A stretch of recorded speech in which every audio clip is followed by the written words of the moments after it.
28th, the members of the Teutonic Theater Project traveled to Laramie, Wyoming, and conducted interviews with the people of the campus. During the next year, they would return to Laramie several times to conduct over 200 interviews. The play you're about to see is edited from those interviews, as well as journal entries by members of the company and other found text. Company member Greg Perotti. My first interview was with Detective Sergeant Payne of the Laramie Police Department. At the start of the interview, he was sitting behind his desk, sitting something like this. I was born and raised here. Family is third generation. Grandparents moved here in the early 1900s. We've been here for three. Well, just my daughter makes it fourth generation. Quite a while. It's a good place to live. Good people. Lots of space. Now all the towns in southern Wyoming are laid out in space because the railroad came through. It's as far as they could go before having refuel and water. Laramie was a major stopping point. That's why the towns are spaced so far apart. One of the largest states in the country, and the least populated.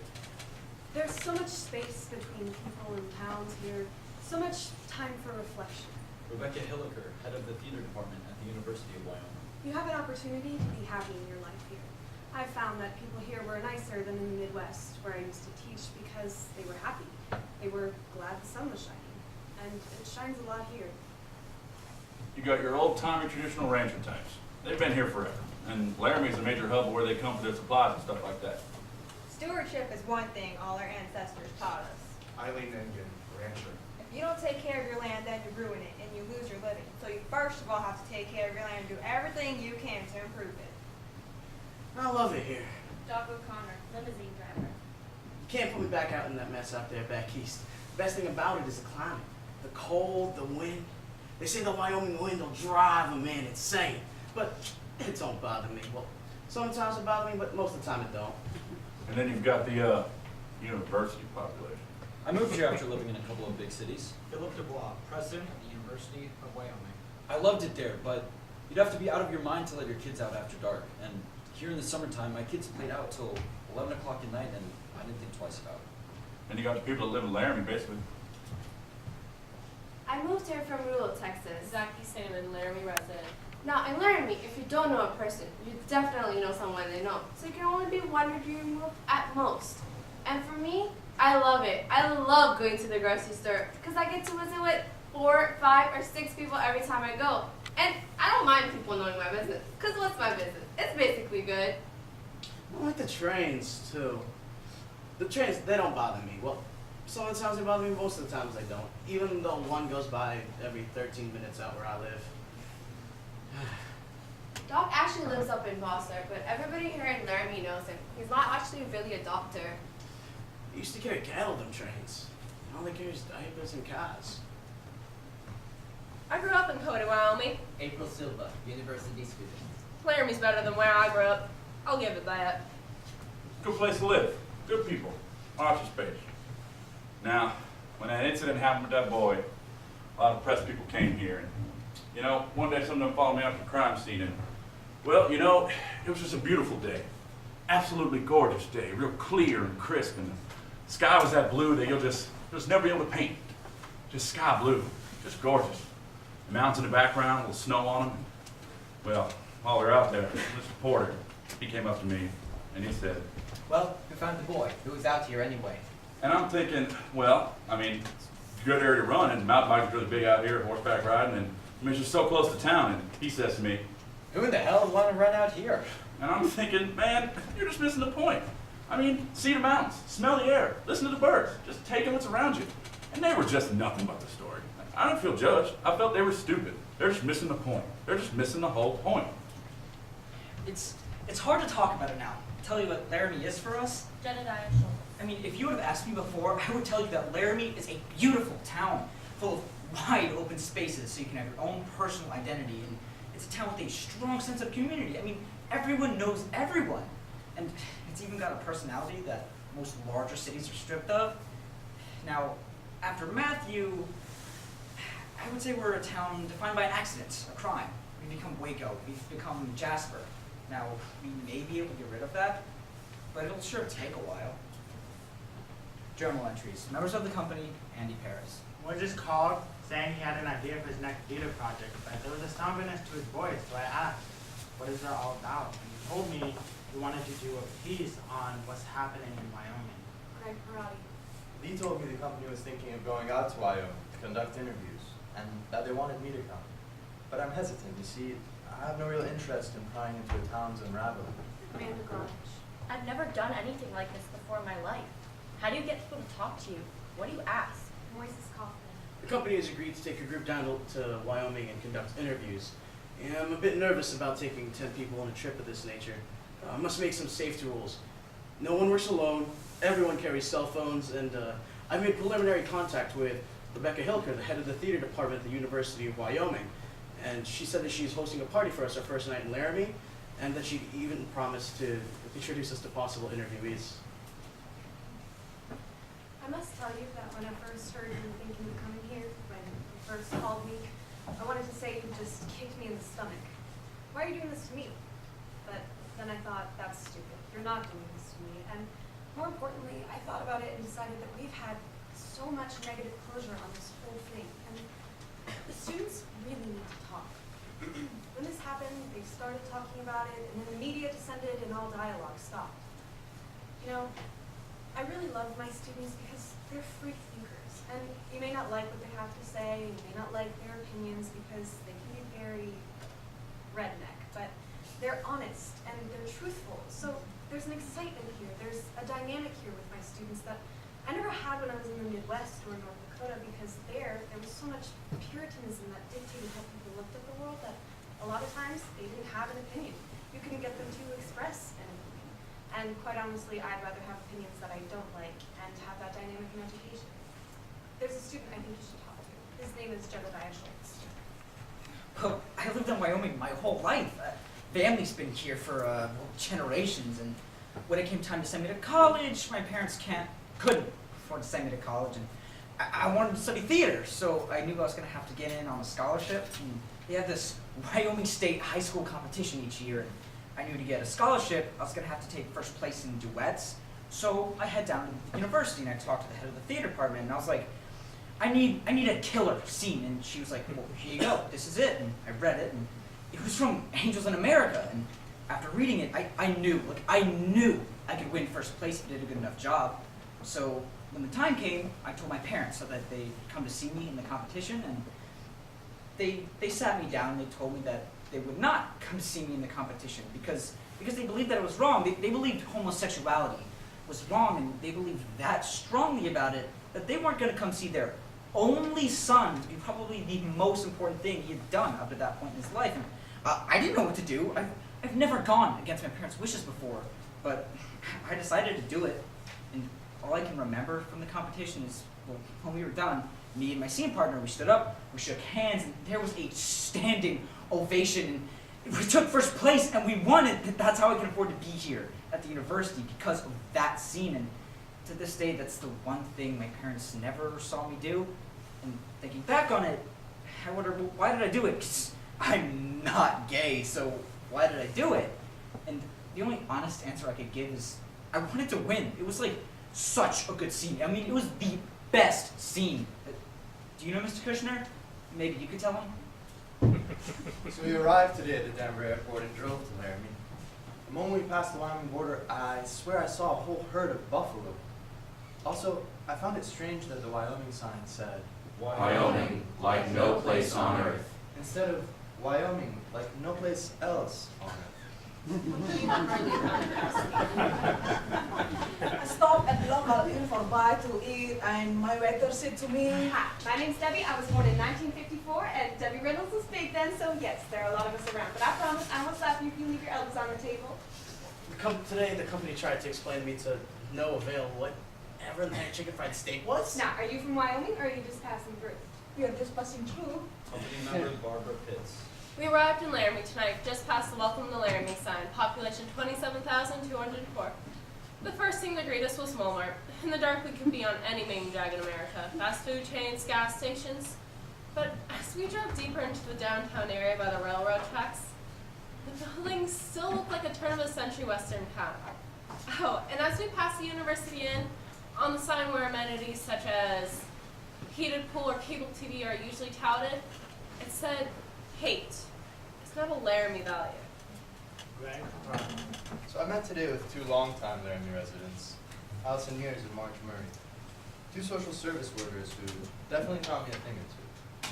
Well, Laramie used to be like when March was growing up. It was mostly rural. Yeah, it was. I enjoyed it, you know. My kids all had horses. Well, there was more land back then. You know, you could have your own pet cow, your little chickens, you know? Just have a little bit of your own acreage. Yeah, I could run around the house in my all-togethers, do the housework while the kids were in school, and nobody could see me. And if they got that close, Well, that's their problem. I just want to make sure I got the expression correct. You said in your all-togethers? well, yeah, honey. Why wear clothes? Now, how's he gonna use that in his play? All right, all right. So this used to be a big ranching town. Oh, not just a ranching town. This was a big railroad town at one time before they moved everything to Cheyenne, Green River, and Omaha. And now it's just a drive-through spot for the railroad. What was it, in the 50s? Now it's just they had one big roundhouse and set shop where they could build a complete engine. They did. My mom worked there. Your mom worked at this roundabout? Yes, she did. She washed engines. Her name was Minnie. We used to, sing that song for her. You know that song? What song? Run for the roundhouse, Minnie. They can't corner you there. But let me tell you, Wyoming isn't bad in terms of jobs. I mean, the university has the high whoop-de-doo jobs, but unless you're a professional, the bulk of the people are working minimum wage jobs. Yeah, I've been in the service industry or bartending most of my life. Now, I know everybody in town. And she does. I do. Now, that I'll tell you. Here in Laramie, there's a difference, and there always has been.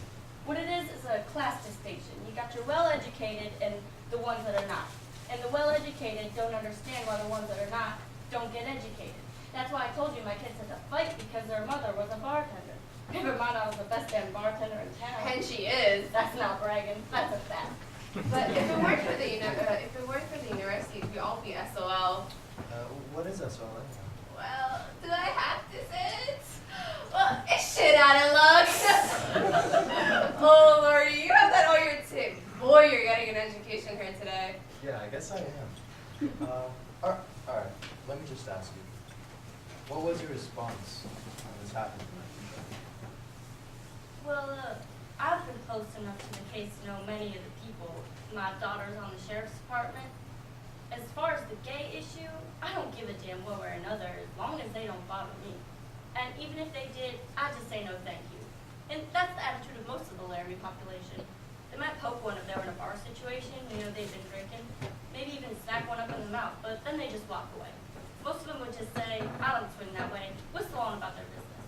Laramie is live and let live. I'd say Mark probably knows a lot more than she's willing to say. And we'll have to respect her for that. Well, where are you going with this story? Well, we still haven't decided yet, but once we finish, we are going to try to bring it around to them. Okay, then there are some parts I want to tell you. Company member, Andy Paris. Today, for the first time, we met someone who actually knew Matthew Shepard. Trish Dager, owner of a shop in town, referred to him as Matt. Matt used to come into my shop. That's how I knew him. It was the first time I heard him referred to Matt instead of Matthew. Did he go by Matt to everyone? So it was the 2nd of October, and I get a phone call about 10 after 7. Doc O'Connor. It was Matthew Shepard. And he says, can you pick me up at the corner of 3rd and Grant? So, anyhow, I pull up to the corner and, see who Matthew Shepard, He's a little guy, about 5'2", soaking wet, maybe, I bet you 97 pounds. Now, they say he was 110 in the newspapers, but I won't believe it. They also said he was 5'5". No, this man, he was maybe 5'2", 5'1". So he walks up to the window, and I'm going pieces so you can better understand the principle of this man. So he walks up to the window, and I says, are you Matthew Shepard? And he says, yeah, I'm Matthew Shepard. But I don't want you calling me Matthew or Mr. Shepard. My name is Matt, and I am gay, and we are going to a gay bar. You got a problem with that? And I says, how are you paying? Because the matter of the fact is, Larry doesn't have any gay bars. And for that matter, neither does Wyoming. He was paying me to take him all the way down to Fort Collins, Colorado, about an hour away. Now, Matt was a blunt little shit. But I liked him because he was straightforward, you see what I'm saying? Like, maybe gay, but straightforward, you see what I'm saying? I don't know, how does one person ever really tell about another? You should really talk to my sister Romaine. She was a very close friend of Matthew's. We never called him Matthew, actually. Most of the time we called him Choo-Choo, because he used to call him Matthew, and then we just called him Choo-Choo. And whenever I think of Matthew, I always think of his incredible beaming smile. I mean, he'd walk in and he'd be like, and he'd just smile at everyone. He just made you feel great. And he would like stare people down in the coffee shop because he always wanted to sit on the end seat so he could talk to me while I was working. And if someone was sitting in that seat, he would just sit there and stare at them until they left. And then he would claim a spot. But Matthew definitely had a political side to him. He really wanted to get into political affairs. That's all his big interest was watching CNN and MSNBC. I mean, that's the only TV station I ever saw his TV tune into. He was just really smart in political affairs, but not too smart in like common sense things. So he moved to Laramie to go to school. Matthew was very shy when he first came in, John Peacock, Matthew Shepard's academic advisor. to the point of being somewhat mousy, I'd almost say. He was having some difficulties adjusting, but this was home for him, and he made that quite clear. And so his mousiness, his shyness, gave way to a person who was excited about this track that he was going to embark on. He was just figuring out wanting to work on human rights, how he was going to do that. And when that happens, this person begins to bloom a little bit. He was starting to think, wow, there are opportunities here. There are things I can do in this world. I can be important. I did hear from Matthew about 48 hours before his attack, and he told me he had joined the gay and lesbian group on campus, and he said he was enjoying it, you know? He was getting ready for Pride Week and whatnot. I mean, he was totally stoked about school. Yeah, he was really happy about being there. And in retrospect, and I can only say this in retrospect, of course, I think that's where he was heading, towards human rights, which only adds to the irony and tragedy of this. Let me tell you something else here.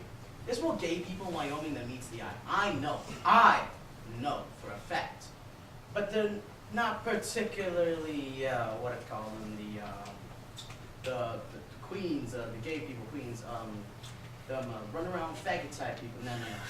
They're the ones that throw bail, hay, jump on horses, brand them, and kick ass. As I always say, you don't fuck with a Wyoming queer, because they're going to kick you in your fucking ass. You see what I'm saying? So, I know a lot of people. I know a lot of gay people in Wyoming. I know a lot of people, period. I've been lived up here some 40-odd years, and people in Wyoming, they don't give a damn one way or another if you're gay or straight. But that's just what I just said. It don't matter. But there's 8 men and 1 woman and a Wyoming Bob. You gotta stop and think. Who's getting what? It don't take a big intelligent mind to figure that one out. My understanding when I first came here Catherine Conway. is that I was the first out lesbian or gay faculty member on campus, and that was in 1992. So that wasn't so long ago. I was asked at my interview what my husband did, and so I came out then. Do you want to know a funny story? When you first get here as a new faculty member, there's all these things you have to do. And so I was in my office and I noticed that this woman called. And so I called her and I could hear she's working on her keyboard, clicking away, and I said, you know, this is Kathy Connolly returning your phone call. And she said, oh, it's you. And I thought, this is bizarre. And she said, I hear you're gay. I hear you are. And I was like, uh-huh. And she said, I hear you came as a couple. I'm one too, not a couple, just a person. And so she was a kind of lesbian who knew I was coming and she wanted to come over and meet me immediately. And she later told me that there were other lesbians that she knew that wouldn't be seen with me, that I would irreparably taint them, that just to be seen with me could be a problem. When I came here, I knew it was going to be hard as a gay man. Jonas Sloniker. But I kept telling myself, people should live where they want to live. There'd be times I would go down to Denver and I would go to gay bars and people would ask me where I was from and I'd say, Laramie, Wyoming. And I met so many men down there, so many gay men who grew up here and they're like, this is not a place where I can live. How can you live there? I had to get out. Grr. But every once in a while there'd be a guy, oh gosh, I miss Laramie. I mean, I really love it there. That's where I want to live. And they get this starry-eyed look and I'm like, well, if that's where you want to live, do it. I mean, imagine if more gay people stayed in small towns. But of course, It's easier said than done. Today, we're moving from our hotel to the motel to the Best Western. Moses Kaufman. My hope is that it is a better Western. Amanda Grant. Today we're divided up to different churches within the community. Moses and I were given a Baptist church. We were welcomed into the service by the Reverend himself standing at the entrance of the chapel.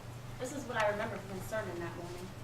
My dear brothers and sisters, I am here today to bring you the word of the Lord. Now, I have a simple truth that I tell to my colleagues, and I'm going to tell it to you today. The word is either sufficient or it is not. Now, the scientists tell me that human history, that the world is 5 billion to 6 billion years old. After all, what's a billion years, give or take? But the Bible tells me that human history is 6,000 years old. The word is either sufficient or it is not.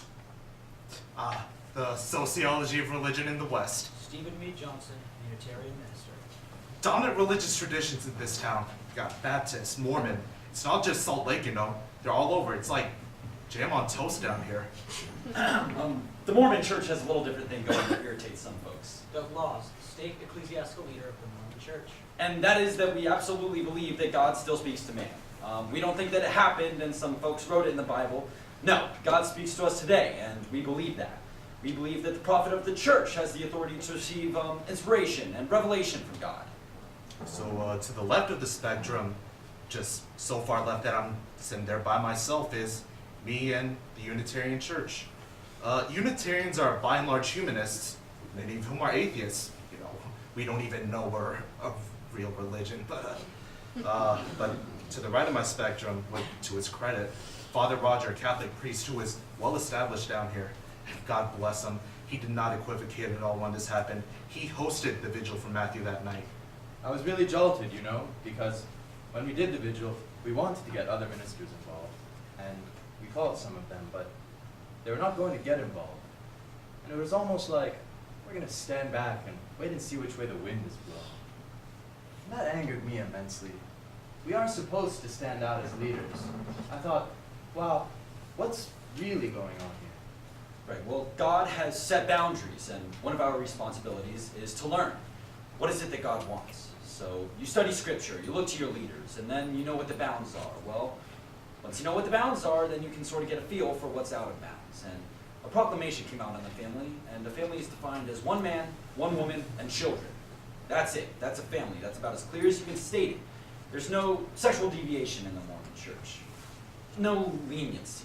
We just believe it's out of bounds. I warn you, you will be mocked, you will be ridiculed for the singularity of your faith, but you let the Bible be your guide. It is in there. It is all in there. Now the Christian pastors, especially the conservative ones, remain silent on this. Now, conservative Christians will use the Bible to show, you know, it says here in the Bible. But, and Americans believe, and they do, that the Bible is the written word of God. How are you going to fight that? I am a biblicist, which means that the Bible does not need me to be true. The Bible is true whether I believe it or not. The word is either sufficient or it is not. I flew into Laramie on September 15th. When I got here, tumbleweeds, cement factories, stood there and I asked, what in the hell am I doing in Wyoming? 3 weeks later, found out what the hell I was doing in Wyoming. I had breakfast this morning with a university student named Zubaydah Ullah, an Islamic feminist who likes to do things her own way. I've lived in Laramie since I was 4. Yeah, my parents live in Bangladesh. 2 years ago, because I'm Muslim, I decided to start wearing a scarf. That's really changed my life in Laramie. Like, people say things to me like, why do you have to wear that thing on your head? Like, when I go to the grocery store, I'm not looking to give people Islam 101, you know what I mean? So they'll be like, well, that's part of my religion. And they'll be, this is the worst part, because they'll be like, I know it's part of your religion, but why? And it's like, how am I supposed to go into the whole doctrine of physical modesty, my own spiritual relationship with the Lord, standing there with my pop and chips, you know what I mean? Yeah. You know, it's so unreal to me that a group from New York would be writing a play about Laramie. And then I'm picturing, like, you're going to be on stage writing a play about my town in New York, and you're going to be acting like you're us. That's so weird. Hello? Hello, my name is Amanda Grant. I'm here at Laramie working with the theater company. I went to your husband's church on Sunday, and I was wondering if you'd be interested in speaking to me about some of the recent events. Well, I don't think he'll want to talk to you.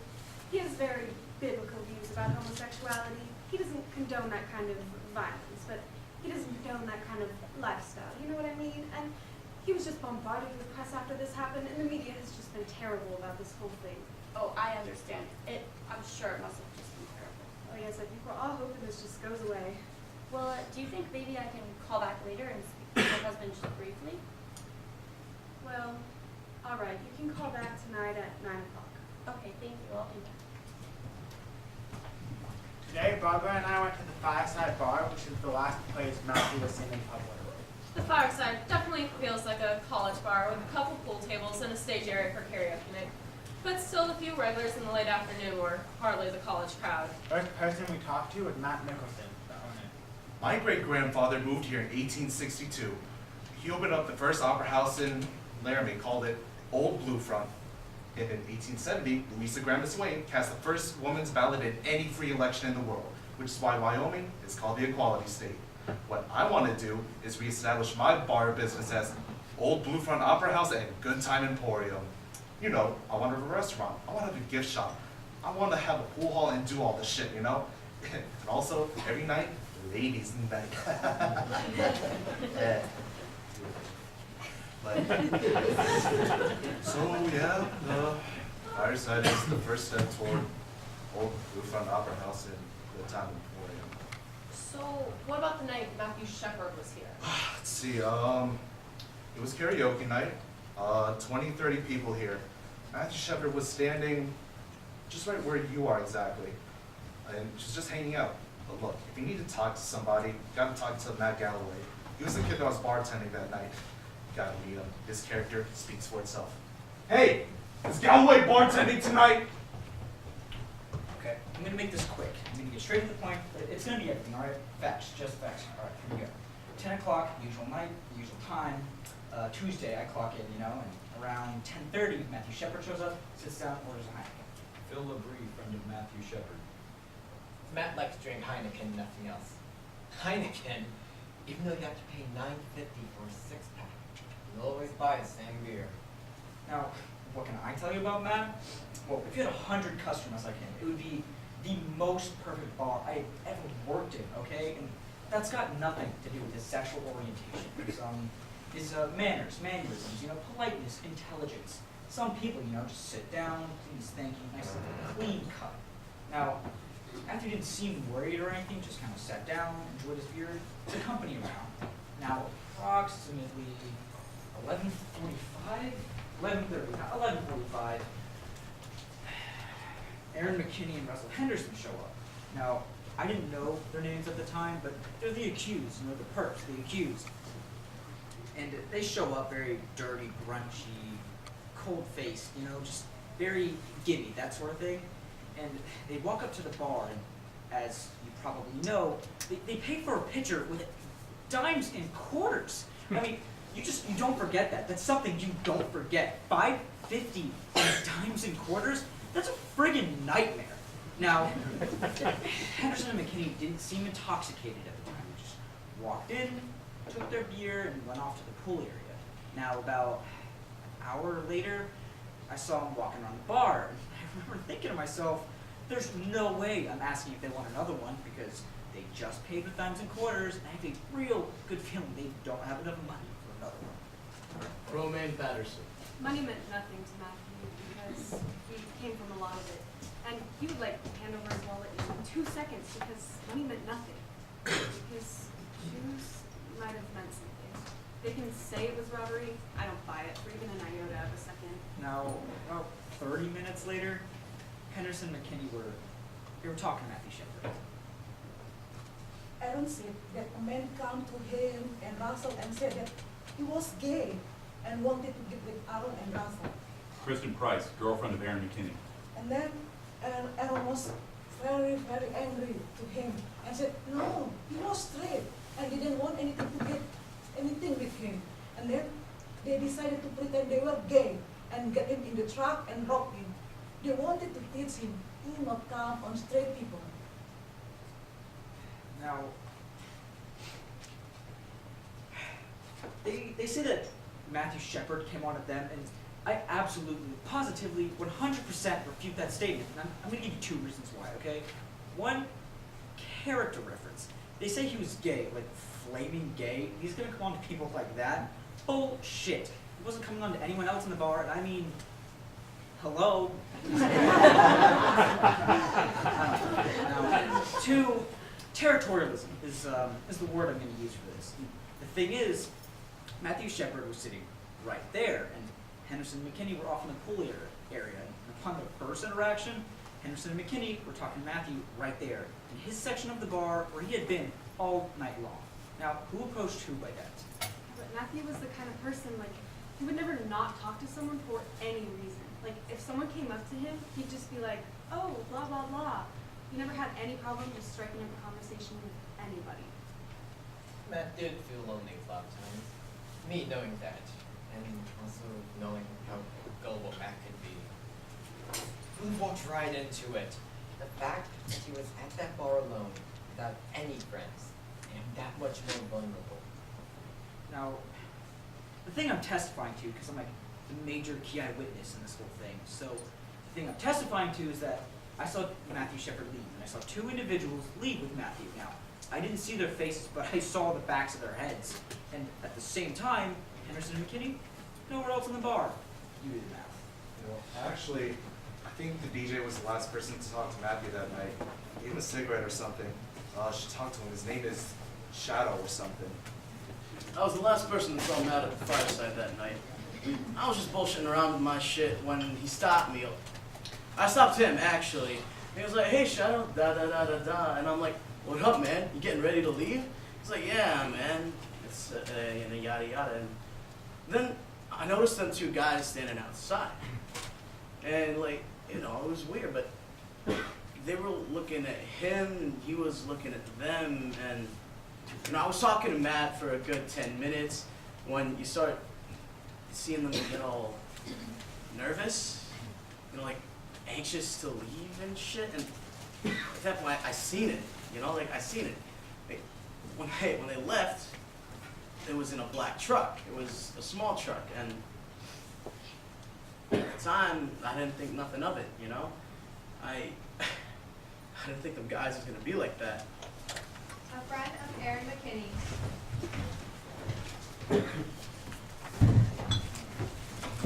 Look, I've known Aaron a long time, right? Aaron was a good kid. I liked Aaron a lot. That's why I was so shocked when I heard this. I mean, look, I know he was living out far. His trailer house is what he told me with his girl.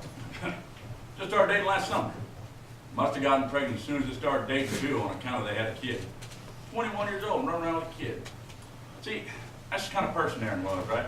Always dressed in big clothes, you know, Tommy Hilfiger, Polo, Gucci, and, you know, I mean, when I knew him, he was just a kid, you know, just trying to fit in, you know, acting tough, acting cool, but look, you can get in his face and he'd back down, like he was just some kind of scared kid.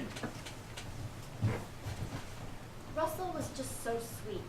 He was the one who was the Eagle Scout. I mean, his whole presence, just quiet and sweet. So of course it doesn't make sense to me. And I know people snap and whatever, and it wasn't even a real intimate relationship. I was just his landlord. We did work together at the chuck wagon too.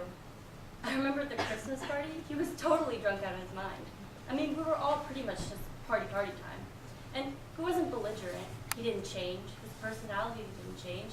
He was still the same little meek Russell.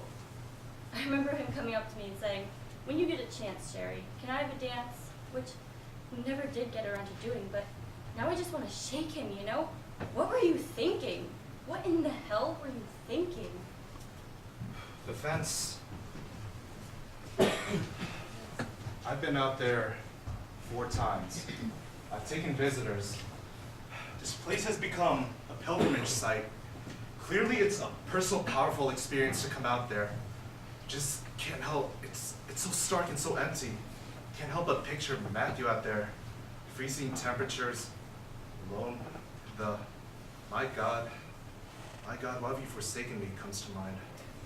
Company member Greg Perotti. Phil LeBrie, a friend of Matthew's, took us to the fence this morning. I broke down the minute I touched it. Developed such a strong kinship with this young man. On the way back, I made sure that no one saw me crying. Lee Fondakowski. Greg was crying on the way back. I couldn't bring myself to tears, but I felt the same way. I have interview this afternoon with Aaron Prevels. He's the boy who found Matthew up there at the fence. But I think I'm up for it right now. I will see if someone else can do it. I took off from my dorm around 5 o'clock p.m. on Wednesday, and I felt like going for a ride, so I headed up to the top of Cactus Canyon. And I'm not too familiar with that area, so on the way down, I was just kind of picking which way to go, and that's just, there was no other way I was going that way, so that's what makes me think God wanted me to find him. And as I was going down, I was in some deep ass sand, and there ended up being this rock there, this huge rock, and I drilled it. I flew straight over my handlebars, and I ended up on the ground, and when I got up, I dusted myself off, and I noticed something lying there by the fence, which ended up being that. I didn't think anything of it, I was like, Halloween's coming up, it's probably just some Halloween gag. So I dusted myself off, I got back on my bike, and I went around the fence that was there. It was a sunblock type fence. And that's when I noticed the hair. 'Cause I seriously thought it was just some dummy or something, like I even saw his chest moving up and down, and I still thought it was just a dummy, and then I saw the hair. That was a major thing for me. Noticing that it was a human being, was his hair.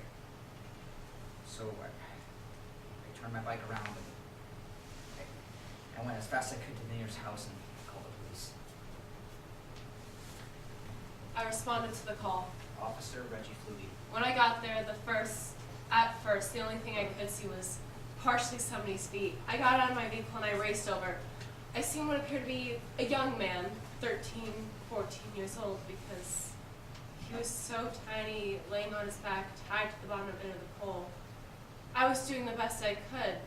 The gentleman laying on the ground, Matthew Shepard, he was covered in dry blood all over his head. There was dry blood underneath him. He was barely breathing. He was doing the best he could, and I was gonna breathe for him, but I couldn't get his mouth to open. His mouth wouldn't open for me.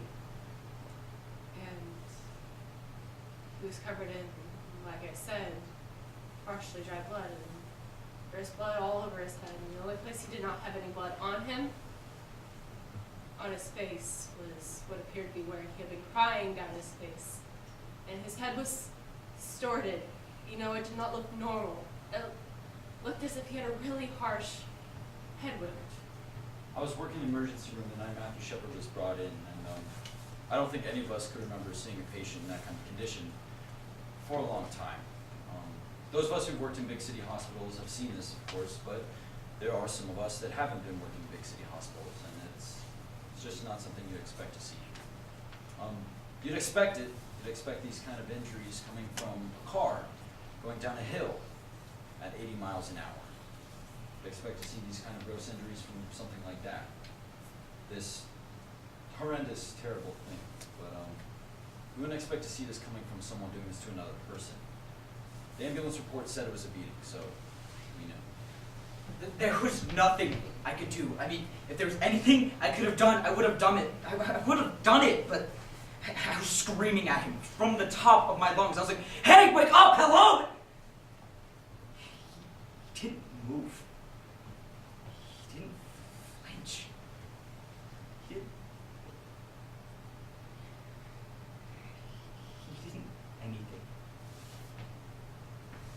He was tied to the fence. His hands were thumbs out in what we call cuffing position, the way we handcuff people. He was bound with a real thin white rope and went around the bottom of the pole about 4 inches up off the ground. His shoes were missing. He was tied extremely tight, so I used my boot knife and I tried to slip it between the rope and his wrists. And I had to be extremely careful not to harm Matthew any further. Well, certainly you'd like to believe that it's somebody from out of town that comes through and beats somebody. Things like this happens. Shit happens. And, it happens in Laramie. But if this had been someone that comes through and beats someone repeatedly, this is certainly something that offends us. I think that's correct term for it. It offends us. He was bound so tight, and I finally got the knife through there, and I just. Sorry. We rolled him over to his left side, and when we did that, he quit breathing. Immediately, I put him back on his back, and that was just enough of an adjustment to cut him free there. And I'd see the EMS unit trying to get to the location, and once it got there, we put a neck collar on him, placed him on the backboard, and scooted him from underneath the fence. Then Rob drove the ambulance to Ivinson's hospital emergency room. Now, the strange thing is, 20 minutes before before Matthew Shepard was brought in, Aaron McKinney was actually brought in by his girlfriend. Now, I suspect that he had gotten into a fight later on that night back in town, so there I am working on Aaron, and then Matthew's brought in. And now at this point, I don't know there's a connection at all. So I tell Aaron to wait, and I go and treat Matthew. And right away, it's very apparent that his condition was far beyond any of our capabilities. So I decided to call the neurosurgeon at Puget Valley, and he was on the road in an hour and 15 minutes, I think. They showed me a picture. Days later, I saw a picture of Matthew. I would have never recognized him. Then 2 days later, I find out the connection. Man, there were 2 kids. They were both my patients. And there were 2 kids. I took care of both of them, of both of their bodies, and for a brief while, I wondered if this is how God felt when He looks down at all of us, how we are all of His kids, our bodies, our souls, and I felt a great deal of compassion for both of them.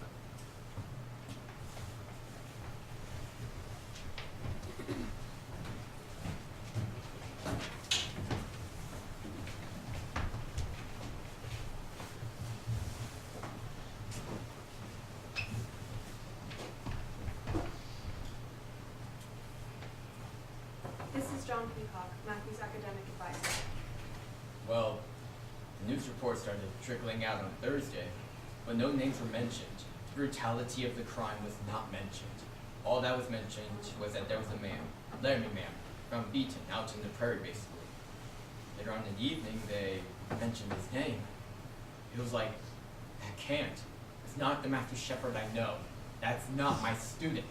That's not this person who I've been meeting with. I was in the coffee shop, Romaine Patterson. and someone pulled me aside and said, I don't know much, but they say there's been a young man who's been beaten in Laramie, and they said his name is Matthew Shepard.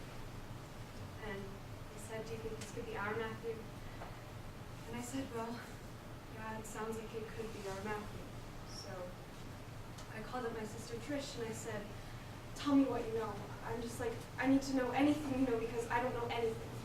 So I'm talking to my sister on the phone, and that's when the whole story came up on Channel 5 News, and it was just like ba-boom. The news reports kept rolling in. Young University of Wyoming student, his age, his description. It was like, oh my God. And I felt sick to my stomach, just instantly sick to my stomach, and I had to tell Romaine. Yes, it was Matthew. It was your friend. Well, I'll tell you, it's overwhelming. Matt Galloway. Friday, I first hear about it. I walk right out of class and boom, there it is in the branding iron. And, I want to know more. So as soon as I can, I go to the nearest newsstand and I buy a copy of O. Henry Boomerang. And before I can even get home to read it, my boss calls me. He's like, Did you hear about what happened? I was like, yeah, Were these guys at the bar on Tuesday night? yeah, they were. Okay, you've got to get down to the bar right now. We've got to discuss what's going to happen. By this point, I was starting to get upset. But still, the severity wasn't out yet. It was Thursday afternoon. Rulon Stacy, Puget Valley Hospital. I got a call. We just got a kid in from Wyoming, and it looks like he may be the victim of a hate crime. We have a couple newspaper reporters here asking questions. So we decided that we needed one spokesperson. as CEO, I'll do that, and we'll try and gather as much information as we can. And then I watched the 10 o'clock news that night where they started speaking about the nature and the seriousness of it. So then Nicholson, he's all like, We've got to get down to the arraignment so we can identify these guys and make sure these guys were at the bar. so we go to the arraignment. Our focus today turns to Laramie, Wyoming and the Albany County Courthouse, where Aaron James McKinney and Russell Arthur Anderson are being charged for the brutal beating of Matthew Shepard, a gay University of Wyoming student. Catherine Connolly. The arraignment was on Friday. I ran around lunchtime and I said, I'm just going. I just took off. It was just down the street. So I walked a few blocks and I went. I mean, has anybody told you about the arraignment? There were probably about 100 people from town. As many news views, by that point, a lot more of the details had come out. The fact that the perpetrators were kids themselves, local kids that everyone who's from around here had some sort of relationship to. And what? I guess everybody was waiting on pins and needles for what would happen when the perpetrators walked in. And what happened? They walked in their complete orange jumpsuits and their shackles. You could have heard a pin drop. It was incredibly solemn. And then the judge came in and did a reading, and there was a reading of the evidence that the prosecution has, and it's a statement of facts, and the reading of the facts was. The essential facts are that the defendants, Aaron James McKinney and Russell Arthur Henderson, met Matthew Shepard at the Fireside Bar, and after Mr. Shepard confided he was gay, the subjects deceived Mr. Shepard into leaving with them in their vehicle to a remote area. Upon arrival at said area, both subjects tied their victim to a buck fence, robbed him, tortured him, and beat him. Both defendants were later contacted by officers of the Laramie Police Department, who observed inside the cab of their pickup a credit card and a pair of black patent leather shoes belonging to the victim, Matthew Shepard. I don't think there was any person left in that courtroom who wasn't crying by the end of it. I mean, it lasted 5 minutes, but it kept getting more and more horrific, ending with. Said defendants left the victim begging for his life.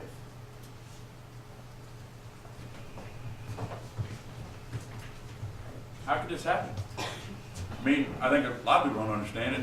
Even I don't understand how someone could do something like this. I mean, we have one of the most vocal populations of gay people in the state, and it's pretty much live and let live. My secret hope was that they were from somewhere else. That then you could create that distance, that we don't grow children like that here. But it's pretty clear. We do grow children like that here. More and more details came in about the sheer brutality, motivation, how this happened. And then, quite frankly, the media descended, and there was no time to reflect on it anymore. Laramie, Wyoming, often called the Gem City of the Plains, is now at the eye of the storm. Aaron McKinney and Russell Henderson were both from the poor side of town. As a gay college student, like hospitalized. People would like to think what happened to Matthew Shepard was an exception to the rule, but it was an extreme version of what happens in our school on a daily basis. It is a tough business, as Matt Shepard knew, and as his friends all know, to be gay in cowboy country. It was huge. Yeah, it was herds, and we're talking hundreds of reporters, which makes a huge dent in this town's population.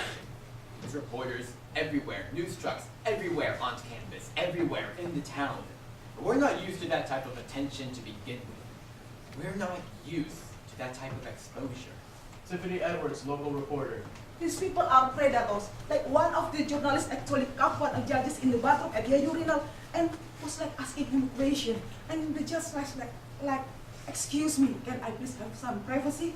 And the journalist like being offended because the judge asking for privacy. I think this is not how journalism started, you know.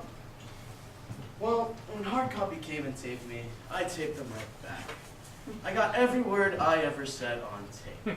So if they ever try anything funny, they better wash their fucking ass! Wyoming Governor Jim Geringer, first from Republican up for re-election. I am outraged and sickened by the heinous crime committed onto Matthew Shepard. I extend my most heartfelt sympathies to the family. Governor, you haven't pushed hate crime legislation in the past. I would like to urge the people of Wyoming against overreacting in a way that gives one group special rights over others. We will wait and see if the vicious beating and torture of Matthew Shepard was motivated by hate. Look, you got the beginning of the news story, and they got the graphics in the background. Murder in Wyoming. Wyoming's dripping red like it's got blood on it or something. And we're like, what is this? This is sensationalism. And we're over here thinking, we had the guys in jail in less than a day. I think that's pretty damn good. And for us to be more or less maligned that we're not a good community, and we are. The majority of people here are good people. Exactly. You know, you get bad apples like this every once in a while, and I think the gay community, they took this as an advantage, you know? Said this is a good time for us to exploit this. Bill McKinney, father of one of the accused. Now, had this been a heterosexual of these two boys decided to take out and rob, this never would have made national news. Now, my boy is guilty before he has even had a trial. Look, I do think that media actually make people accountable because people will think, and because people were sitting in their homes watching TV and listening to CNN, watching their daughter and going, Jesus Christ, this is not how it is here. How is it here?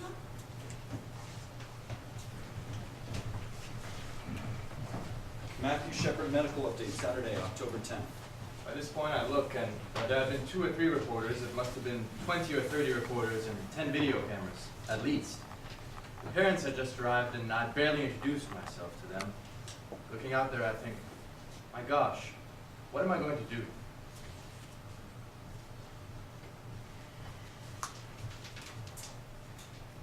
Matthew Shepard was admitted in critical condition approximately 9:15 p.m. October 7th.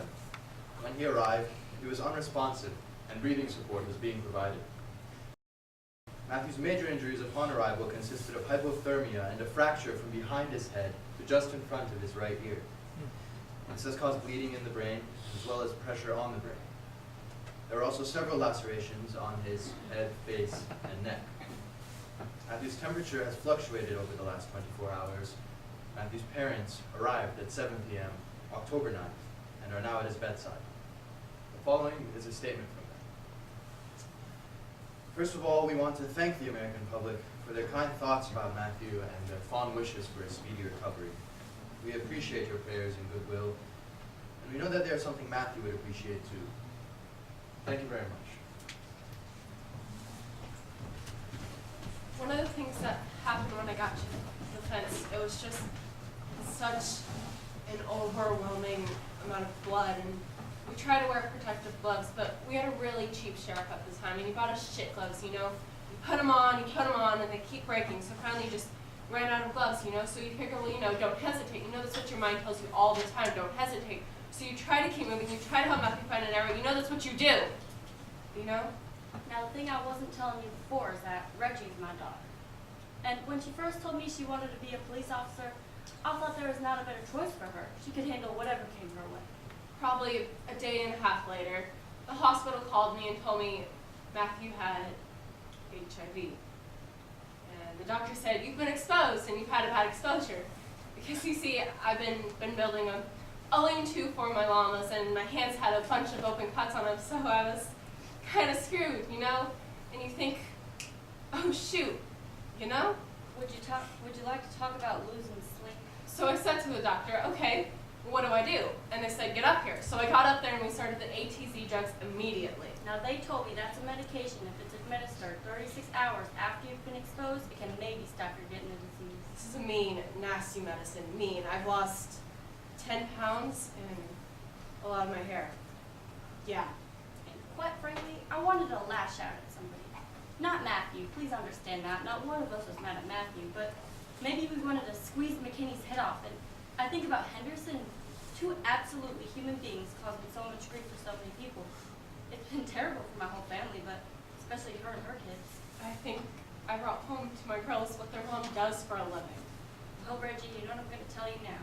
And you know, my parents both said the same damn thing. You're quitting this damn job. And you know, it's just a parent thing to say, because you know, they're terribly proud of you because you do a good job, whether it's handling a drunk or handling a case like this. But you know, they just don't want you getting hurt. Like I said, there's a right way, a wrong way, and then there's Reggie's way. And I finally said, oh, for God's sakes, line up, Francis. You are so stubborn. They say I'm stubborn, but I don't believe them. But I think, okay, I've heard your opinion. Now here's mine. I'm 39 years old. What are they gonna do? Spank me? Reggie, don't give me any ideas. It looks pretty funny, you know? What can they say? I just hope she doesn't go before me. I just couldn't handle that. University of Wyoming President Philip Dubois.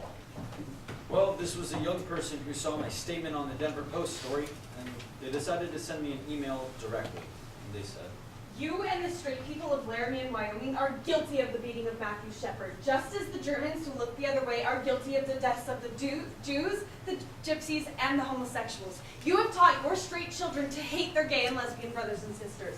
Unless and until you acknowledge that Matt Shepard's beating is not just a random occurrence, not just the work of a couple of random crazies, you have Matthew's blood on your hands. and, well, I just can't begin to tell you what that does to you.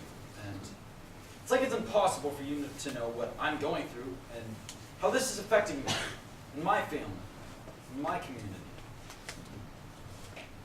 The following week, vigils for Matthew Shepard were held in Laramie, Denver, Fort Collins, and Colorado Springs. Soon after, in Detroit, Chicago, San Francisco, Washington, D.C., Atlanta, Minneapolis, and Portland, Maine. In Los Angeles, over 5,000 people showed up. In New York City, a political rally ended in civil disobedience and hundreds of arrests. The Poudre Valley Hospital website received close to 1 million visitors, all wishing Matthew a speedy recovery. Matthew Shepard, medical update, 9 a.m., Sunday, October 11th. As of 9 a.m. today, Matthew Shepard remains in critical condition. The family continues to emphasize that the media respect their privacy. The family also wants to thank the American public for their kind thoughts and concern for Matthew. Now, there are some things when I sit in church, Jedediah Schultz. and the Reverend will tell you flat out that he does not agree with homosexuality, and I don't know. I'm going through some changes, but I feel like I don't know enough about certain things to make a decision that says homosexuality is right, and especially when you've been raised your whole life that it's wrong. And speaking in religious terms, I just don't think that's how God intended it to happen. But I don't hate homosexuals. I mean, I'm not going to persecute them or anything like that. It's not going to come between me and the other person at all. Well, it's preached in schools that being gay is okay, and yada, yada, yada. Conrad Miller. And if my children were to ask me about it, I'd set them down and I'd say, this is what they do. This is what animals do, okay? And I'd tell them, this is the life. This is the lifestyle. And I'd say, this is why I believe it's wrong. There's a lot more gay people than what you think. Murdoch. It doesn't bother anybody because most of them that are gay or lesbian, they know damn well who to talk to. If you step out of line, you're asking for it. Some people are saying that he made a pass at them. You don't pick up regular people. I'm not excusing their actions, but it made me feel better because it was partially Matthew Shepard's fault and partially the guys who did. You know, maybe it's 50-50. Yes, as a lesbian, I was more concerned for my safety. Exactly, Sam. And I think we all were. I think inside somewhere we all think it could happen to us anytime. And I'd be afraid to walk down the street and show any sort of physical affection for my partner. We don't do that here in Laramie. Well, there's this whole idea. You leave me alone, I leave you alone. Jonas Slonaker. And it's even in some of the Western literature, you know? Live and let live. That is such crap. I tell my friends that, even my gay friends bring it up sometimes. I'm like, that is crap, you know? I mean, basically what it boils down to, if I don't tell you I'm a fag, you won't beat the crap out of me. What's so great about that? That's a great philosophy. We went to the candle vigil, and it was so good to be with people who felt like shit. I kept feeling like I don't deserve to feel this bad, you know? And someone got up there and he said, blah, blah, blah, blah, blah. Basically, he was saying, come on, guys, let's show the world that Laramie is not this kind of a town.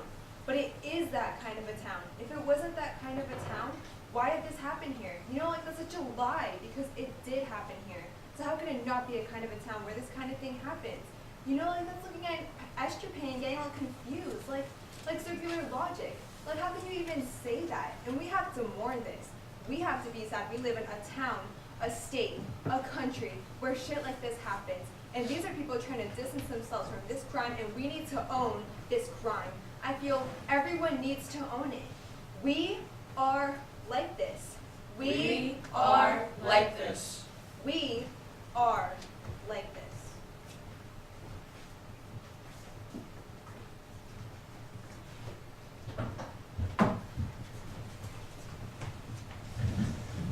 I was at the Fireside Bar one afternoon, and I ran into two friends of Ann McKinney, Shannon and Jen. You guys knew Aaron well, right? Yeah, when I first heard about it, I thought it was really, really awful, you know? Like, I don't know if he was high or coming to town or what, but like, Matthew had money. He had better clothes than I did, and he was just a little rich bitch. Call him a rich bitch, though. That's Hey. right. I'm not saying he was a bad guy or anything, but he was just at the wrong place at the wrong time, said the wrong things, you know? And I'm not gonna lie to you. There have been times when I've been all messed up on meth and thought about going out and robbing it. No. I never did it, all right? But it's there, you know, it's easy money. Aaron's done that thing before. They've both done it. I know one night they went to Cheyenne to go do it, and they came back with probably $300.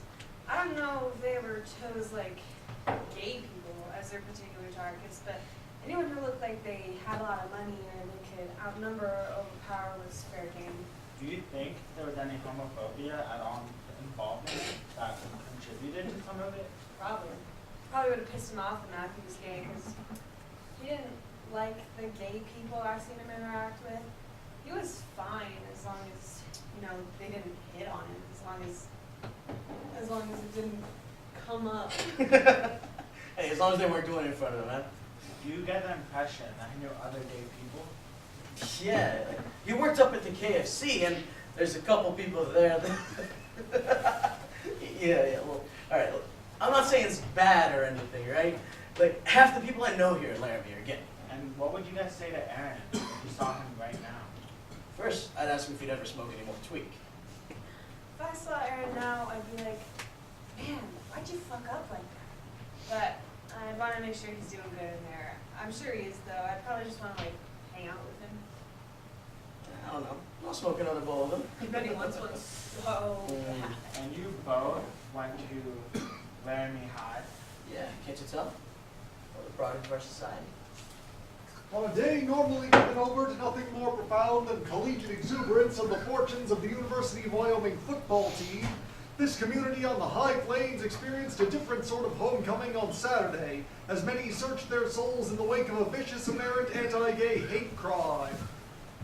Well, this was homecoming weekend, and there were a lot of people in town, and there was a parade scheduled in support of Matthew, and the students organized a tag to put on the back of it. I live in the center of town. Harry Woods. And my apartment has windows on two opposite streets. One goes north and one goes south. And that's exactly the homecoming parade route. Now, on the day of the parade, I had a cast on my leg because of a fall, so I was very disappointed because I really wanted to walk with the people that were marching for Matthew. But I couldn't, so I just watched from my window, and it was just... I'm 52 years old and I'm gay. I've lived here for so many years and I've seen a lot. And I was very moved when I saw the tag on the end of the parade, about 100 people walking behind a banner for Matthew Shepard. So then the parade went to the end of the block to make a U-turn, and I went to the other side of my apartment, wait for it to come south, down to the other street. Let me tell you, like, I was right up there with the banner for Matthew, and it was the most amazing thing I've ever seen. Like, I haven't had goosebumps that long in my entire life. There were families, mothers, with their 6-year-old kids telling them why they should be standing there with that banner. It was amazing. Well, 10 minutes go by, and sure enough, the parade started coming down the street, and then I noticed the most incredible thing. As the parade came down the street, the number of people walking for Matthew Shepard had grown 5 times. There was at least 500 people walking for Matthew Shepard. 500 people. Can you imagine? The tag at the end was larger than the entire parade, and people kept joining in, and you know what? I started to cry. I mean, tears were streaming down my face, and I thought, thank God I got to see this in my lifetime. And my second thought was, thank you, Matt.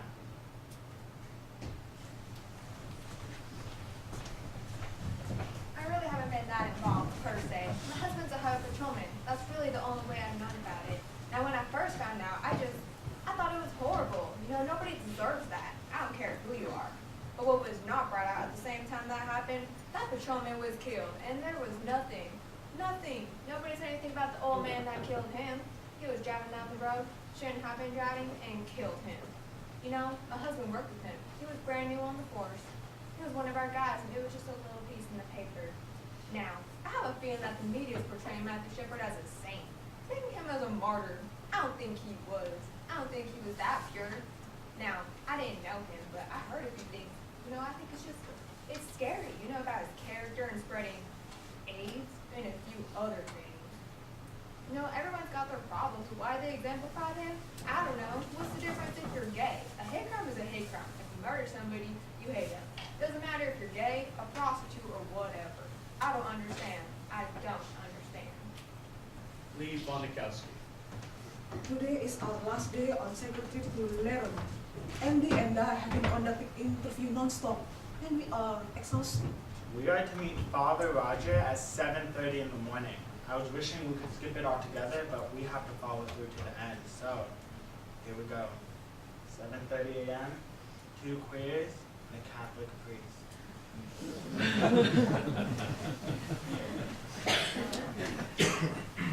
Matthew Shepard has served us well. You realize that he has served us well. And do not mean to condemn Matthew to perfection, but I cannot think of anyone who has done more for this town than Matthew Shepard. Now, I'm not going to sit here and say I was just a spoiled guy, no fear. I was scared. You see, I was very vocal in this community when this happened, and I thought, you know, should we call the bishop and ask him permission to do the ritual? I was like, hell, no, we're not going to do that. His permission doesn't make it correct. You see, and I'm not knocking bishops here, but what is correct is correct. You people are just out here on a search, though I will speak with you. I trust that if you write a play of this, that you say it right. You need to do your best to say it correct. Don't make matters worse. You think violence is what they did to Matthew. They did do violence to Matthew. But you realize that every time that you were called a fag, or you were called a dyke, yeah.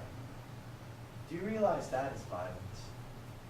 That is the seed of violence, and I would resent it immensely if you use anything I said to somehow cultivate that kind of violence. Even in its smallest form, I would resent it immensely. You need to know that. Just deal with what is true. You know what is true. You need to do your best to say it correct. Thank you, Father, for saying that. Pleasure. Andrew Gomez. Yeah, I was there. I was in jail with Aaron in December. Just got thrown in over Christmas. Assault and battery, 2 counts. Don't want to talk about it though. But you know, we was sitting there, just eating our Christmas dinner, you know? Just trying to eat my stuff in, my motherfucking bread, my little roll and whatnot.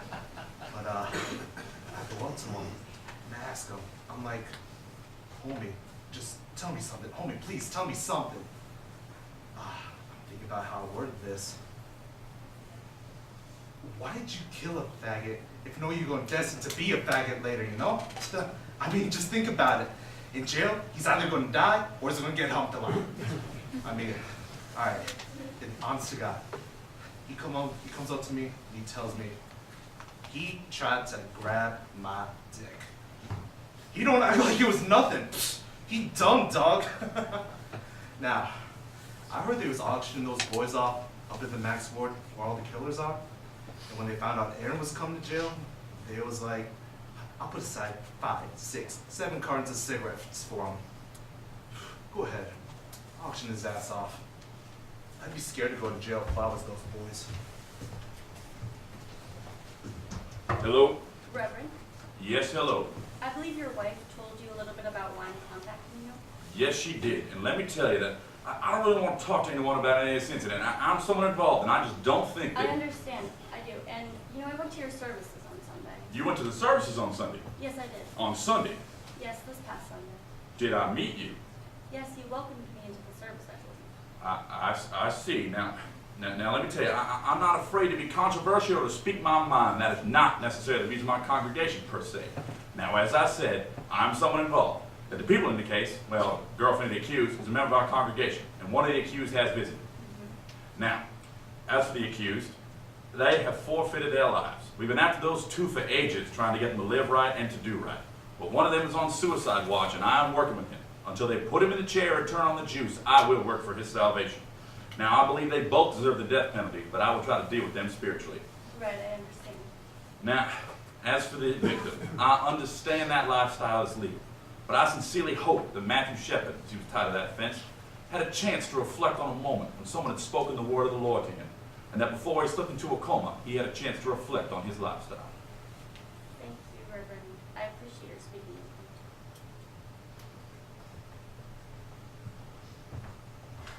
About 11:30 that night, I had just barely gone to bed, and Margot, our chief operating officer, called and said his blood pressure has started to drop. Well, let's wait and see. She called about 10 after. He just died. So I quick got dressed and came in and rushed into the ICU where the family were, and Judy came and put her arms around me. I put my arms around her, and we just stood there, honestly, for about 10 minutes, because what else do you do? And we had to sit down and talk about things. Dennis, it's now public knowledge, and I'm going to go out there and tell the whole world that this has happened. Because at this point, we knew that it was the world. It was the whole world. So Judy told me what she wanted me to say, and I went out there about 4 o'clock a.m. Matthew Shepard medical update, 4:30 a.m., Monday, October 12th.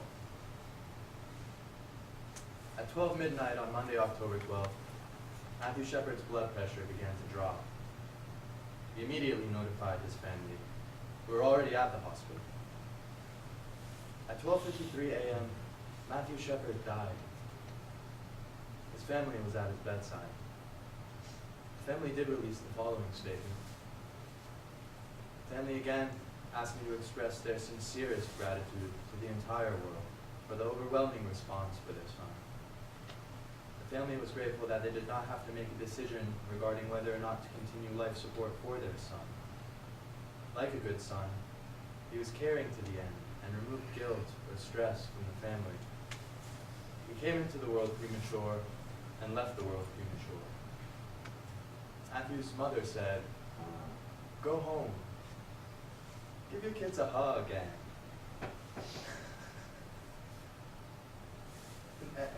don't let a day go by without telling them that you love them." And I don't know how I let that happen. I lost it on national television. But, we had been up for like 72 hours and gone and slept for half an hour and come back in, and maybe I was just too, I don't know. But in a moment of complete brain deadness, while I was out there giving that speech, I thought about my own 4 daughters and go home and hug your kids, and though she doesn't have her kids anymore. And there I am, and I'm thinking, this is so lame.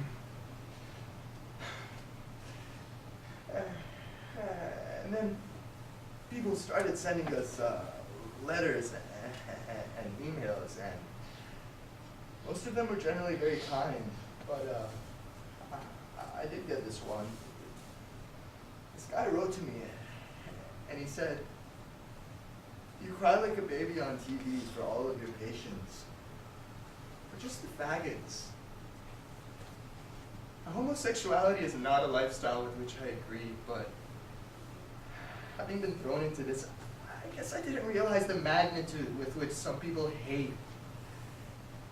There were maybe 2 or 3 other letters like that. Most of them were, "Thank you for your caring and compassion," and Matthew had caring and compassion from the moment he got here. I spoke to Doc today and told him he'd soon be coming back out with the upcoming trials of Russell Henderson and Anne McKinney, and this is what he had to say. If they put those 2 boys to death, that'll defeat everything that Matt would be thinking upon them. Matt would not want those 2 to die. He'd want to leave them with hope. H-O-P-E. Just like how the whole world hoped that Matt would survive. The whole thing, you see, ropes around hope. H-O-P-E.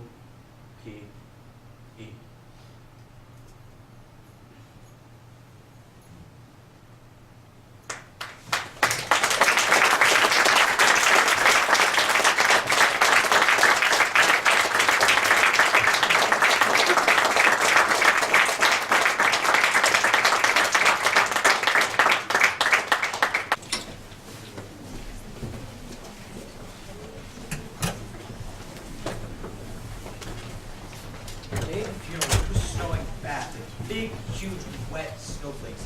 There were thousands of people, all black umbrellas. There were 2 churches. The first one was for friends, family, invited guests, people of that nature. The second was for anyone else who wanted to be there. There were still hundreds of people that couldn't fit into either of those churches. There's this park by the churches, and that's where the people who couldn't fit went. That park was full. The liturgy today is an Easter liturgy. It finds its meaning in the resurrection. The service invites your full participation. The Lord be with you.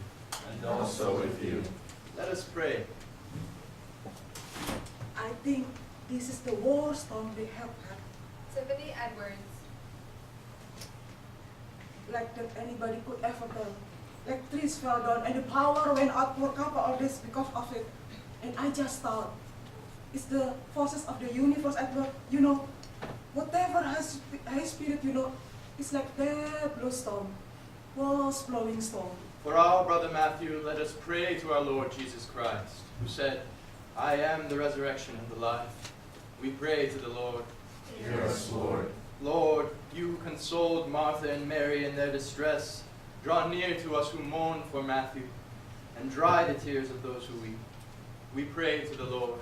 Hear us, Lord. You wept at the grave of Lazarus, your friend. Comfort us in our sorrow. We pray to the Lord. Hear us, Lord. My most striking memory from the funeral Gary Drake, Casper Star Tribune. was Reverend Fred Phelps from Kansas. That seemed to walk in the park. Do you believe the Bible? Do you believe that you're supposed to separate the precious from the vile? You don't believe that part of the Bible. You stand over there, ignorant of the fact that the Bible, 2 times for every verse it talks about God's love, it talks about God's hate.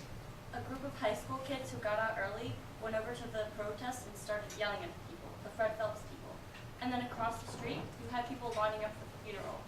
I remember this one guy. I remember the skinhead coming over, covered in spikes and leather. And he came into the crowd, and I just thought, oh God, this is going to be a really ugly confrontation. But instead, he started leading them in Amazing Grace. We wouldn't be here today if this were just some murder that the state was going to take care of. The state handles hundreds of murders every single day. But this one is different because the fags are trying to bring us out here, trying to make Matthew Shepard into some kind of poster boy for the gay lifestyle. And we are going to answer it. It is just that simple. 6 months later, the company returned to Laramie for the trial of Russell Henderson, the first of the 2 perpetrators. It was to be a capital murder trial. When we got to the Albany County Courthouse, Fred Phelps was there. You don't like that attribute of God? So was Romaine Patterson. After seeing Fred Phelps protesting at Matthew's funeral and finding out he was coming to Laramie for the trial of Russell Henderson, I just decided someone needed to stand toe-to-toe with this guy and show the differences. And I think at times like this, when we're talking about hatred as much as the nation is right now, that someone needs to show that there is a better way of dealing with this kind of hatred. So, our idea is to dress us like angels. So, we've designed an angel outfit. Our wings are huge. They're like big-ass wings. And there'll be 10 to 20 of us that are angels, and what we're gonna do is we're gonna encircle Phelps. And because of our big wings, we are gonna completely block him. So, this big-ass band of angels comes in. We don't say a fucking word. We just turn our backs to him and we stand there and we are a group of people bringing forth a message of peace and love and compassion, and we're calling it Angel Action. Yeah, this 21-year-old little lesbian is ready to walk the line with him. When those old preachers laid their hands on me, it's called an ordination. Mine was from Isaiah, then they deliver a charge. Mine was from Isaiah 58:1. Cry aloud, spare not, raise up thy voice like a trumpet, and show thy people their transgressions. And I knew my angels were going to be taking the brunt of everything he had to yell and say. I mean, we were going to be blocking his view, and he was going to be like pissed off to all hell. So I went out and bought all my angels earplugs. As soon as they started jury selection, everybody was coming into my shop with, I don't want to be on this trial. I hope I don't get called. Oh my God, I've been called. How do I get off? Just wanted to get as far away from it as they could. Very fearful they were going to be part of that jury selection. And then I heard Henderson had to sit in the courtroom while they questioned their prospective jurors. And I understand the question was, would you be willing to put this person to death? And a lot of the comments were, yes, I would. Yes, I will, Your Honor. Absolutely. Yes, sir. No problem. Well, can you imagine hearing that? Juror after juror after juror. You entered a not guilty plea earlier, Mr. Henderson, but I understand you wish to change that plea. Is that correct? Yes, sir. You understand, Mr. Henderson, that the recommended sentence here is 2 life sentences. Yes, sir. Do you understand that those may run concurrently or they may run consecutively? Yes, sir. Mr. Henderson, I will now ask you how you wish to plead, guilty or not guilty. Guilty. Before the court decides whether the sentences will be concurrent or consecutive, I understand that there are statements to be made by at least one individual. This is an excerpt statement made to the court by Lucy Thompson. As the grandmother and the person who is Russell along with my family, we have written this following statement. Our heartache for the pain and suffering that the shepherd have went through, we have read for your family since the very beginning. Many times throughout the day I have thought about Matt, and you will continue to be in our thoughts and prayer. As we know that your pain will never go away, you have such mercy in allowing us to have this plea, and we are so grateful that you are giving us all the opportunity to live. Your Honor, we as a family hope that as you sentence Russell, that you will do it concurrently to life terms. For the Russell we know and we live, we love, we humbly plead, Your Honor, to not take Russell completely out of our life forever. Thank you. Mr. Henderson, you have a constitutional right to make a statement if you'd like to. Do you have anything you'd like to say? Yes, I would, Your Honor. Mr. and Mrs. Shepard, there's not a night that goes by where I don't think about what happened. You have my greatest sympathies for what happened that night.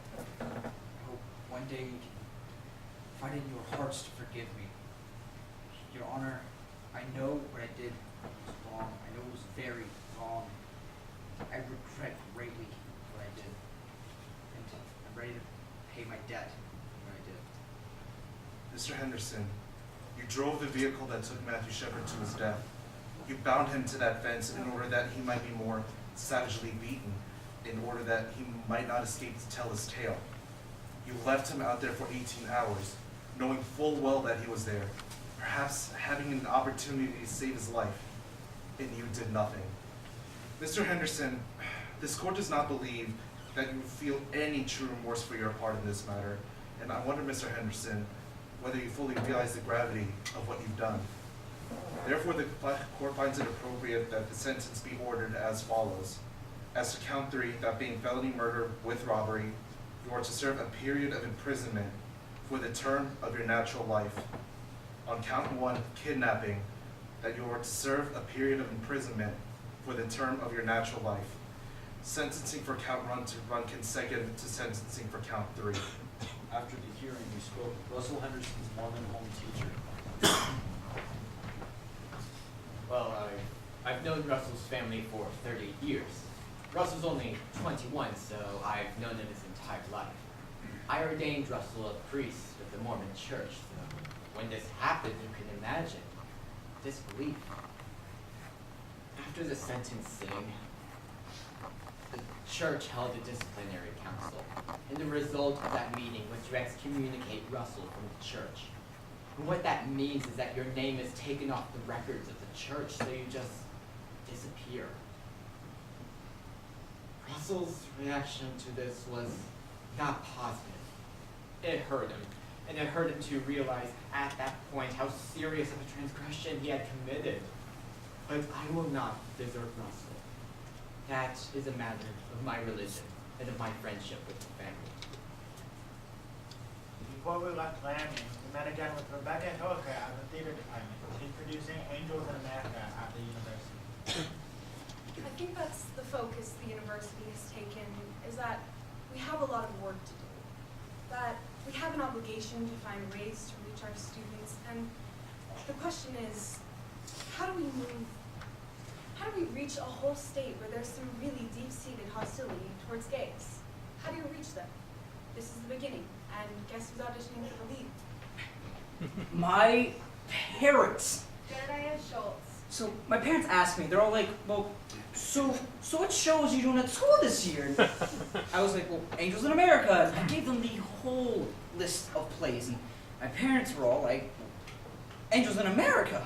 Is that play you did in high school? That scene you did in high school? And I was like, well, yeah. And they're all like, well, are you going to audition for it? And I was like, well, yeah. And then we got into this huge argument, like the best thing I know I had them on was, well, this was right after a showing of Macbeth, and on stage I had just murdered this little kid, Lady Macduff, and these two other guys.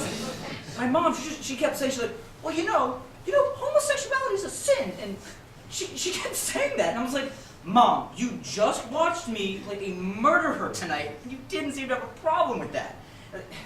Let me tell you, I've never prepared this much for an audition in my life. Not ever, not even close. Not having to deal that much with the gay society here in Laramie. Detective Sergeant Rob Debris.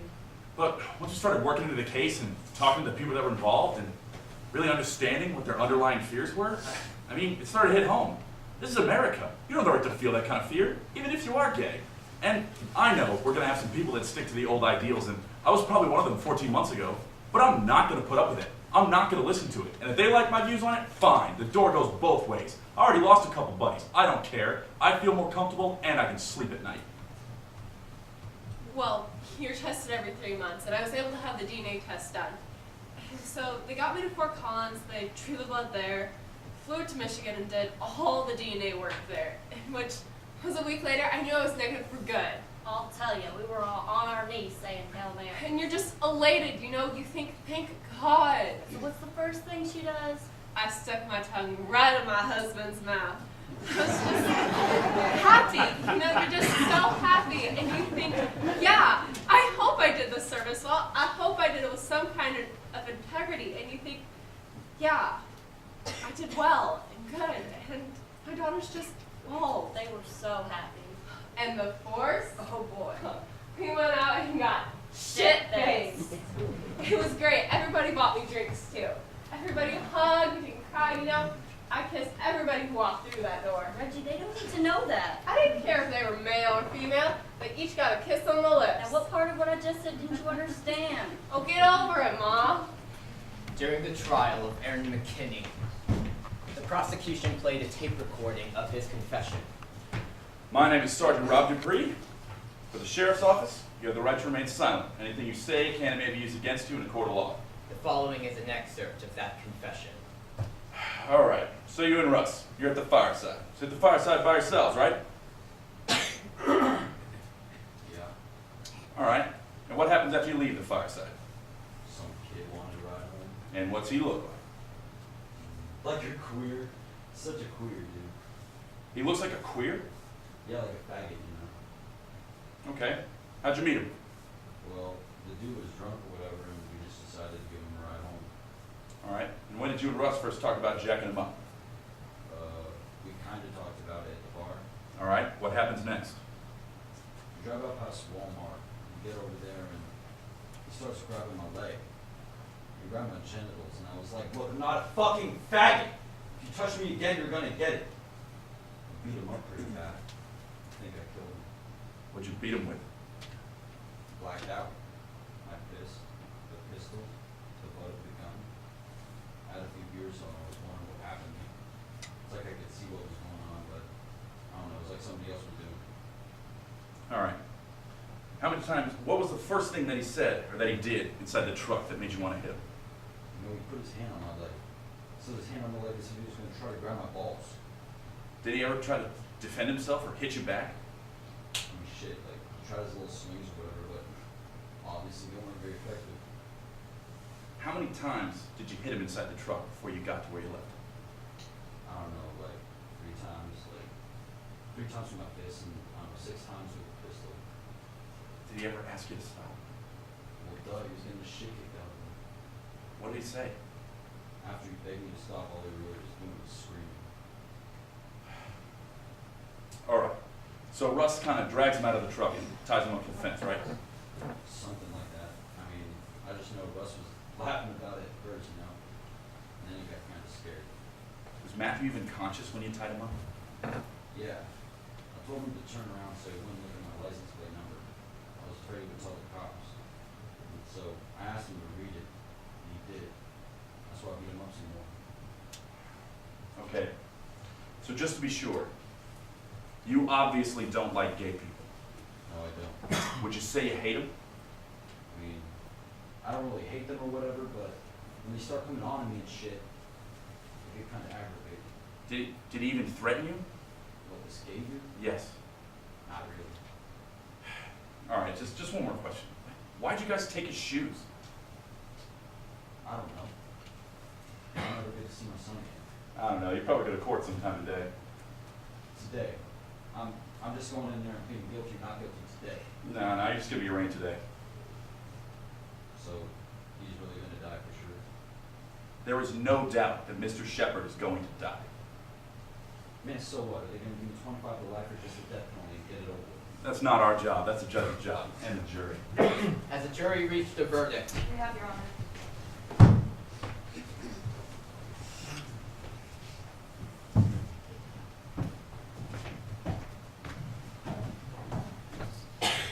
We, the jury, impaneled and sworn to try the above entitled case after having well and truly tried the matter, unanimously find as follows. As to the charge of kidnapping, we find the defendant, Aaron James McKinney, guilty. As to the charge of kidnapping, we find the defendant, Aaron James McKinney, guilty. As to the charge of aggravated robbery, we find the defendant, Aaron James McKinney, guilty. Aaron McKinney was found guilty of felony murder, which meant that the jury could give him the death penalty. That evening, Judy and Dennis Shepard were approached by McKinney's defense team, who pled for their client's life. The following morning, Dennis Shepard made a statement to the court. Here's some of what he said.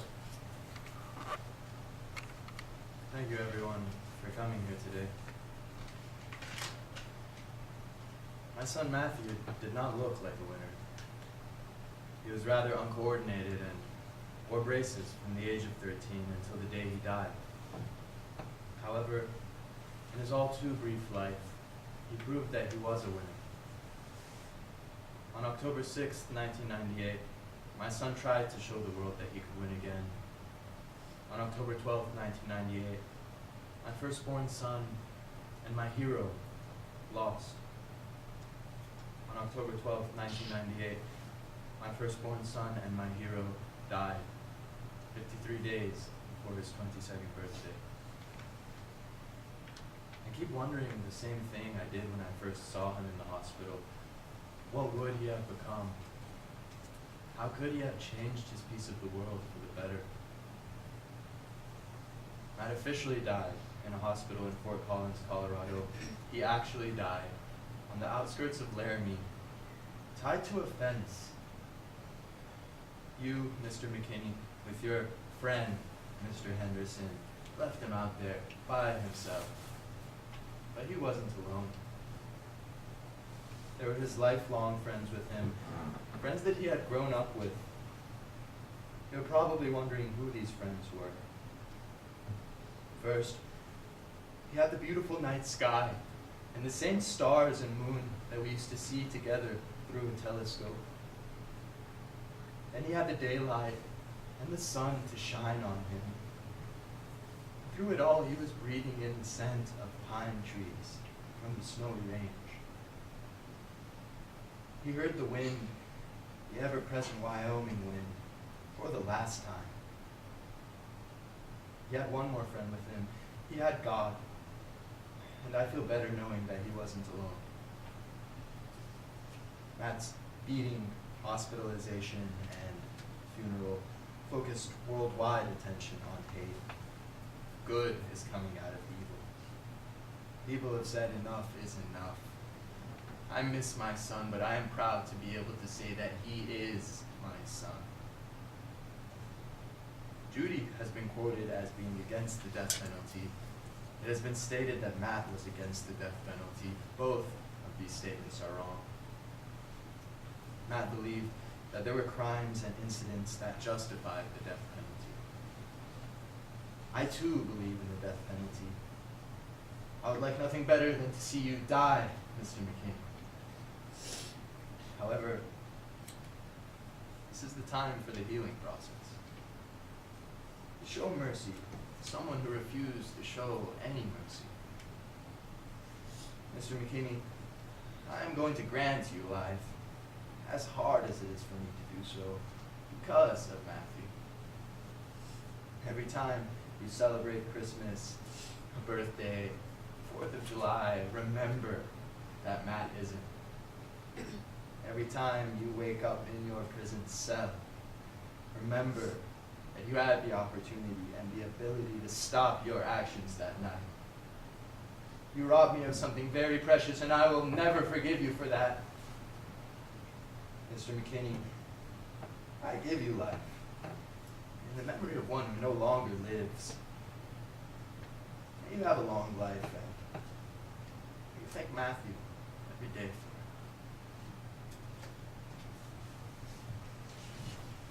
Me and Debris hugged and cried, you know, everybody had tears in their eyes, and we're just so thankful. And Mr. Shepherd was crying, and that got me going, and everybody just... What you have to understand is that this is all we lived and breathed for a year, daily. And this was our case daily, and now it's over. Maybe now we can go on and we can quit being stuck, you know? On our last trip to Laramie, I had the good fortune of seeing Jedediah Shaw play the role of Quiet Angels in Amanda, and after a performance, we spoke. Well, I didn't for the longest time get too personally involved in the whole Matthew Shepherd thing. I mean, Matthew Shepherd became, a name instead of an individual. I don't know, man. It's just weird. It's just so weird, and I feel bad, for the person that I used to be, and that's why I want to hear all those tapes from last year when I said all that stuff. I can't believe I said any of those things about homosexuals. I can't believe I ever thought you were any different than me. Well, a year ago I wanted to be a rock star. That was my goal. And now, now it's obviously changed in the fact that I've really realized my role in taking my part. And so now, instead of going to school for music, I'm going to go to school for communications and political science, because I have a career in political activism. I actually just found out that I was going to be honored in Washington, D.C. from the Anti-Defamation League. And whenever I think about the Angels or any of the speaking that I've done, Matthew's guiding this little path, this light for me to walk down. And whenever we get to a door, he opens it and he just says, okay, next step. And if I get to be a rock star on the side, okay. This is Johnny Sloaker. Change is not an easy thing. And I don't think people were up to it here. They got what they wanted. Those two boys got what they deserve, and we look good now. Justice has been served. The OK Corral. We shot down the villains. The prostitutes have been sent on the train. Town's all cleaned up, and we don't need to talk about it anymore.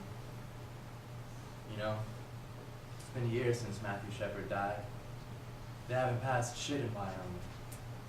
On a state level, no town, anywhere, has passed any kind of laws, anti-discrimination laws, or hate crime legislation. What's come out of it? What's come out of this that's concrete or everlasting? We all said we'd meet again, one last time, out the I went up to that site in a limousine, okay? And I remember to myself the night he and I drove around together, and he said to me, Laramie sparkles, doesn't it? And where he was up there, if you sit right where he was, up there, Laramie sparkles from that. The low-lying cloud. It's the blue lights from the airport going tss, tss, tss, tss. It just blows you away. And Matt was right there in that spot. I can just picture in his eyes, I can picture what he was seeing. The last thing he saw on this earth was sparkling lights. We spent today packing a year's worth of materials and saying our goodbyes. We've been here 6 times and conducted over 200 interviews. Jedediah cried when we said goodbye.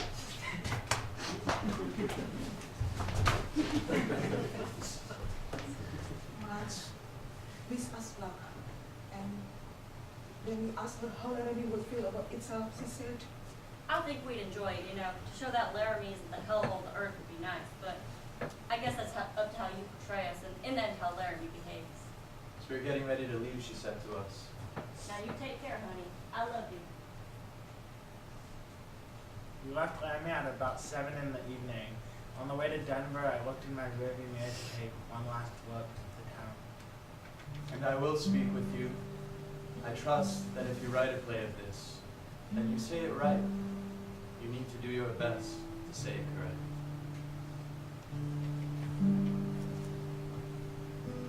And in the distance, I could see the sparkling lights of Laramie, Wyoming.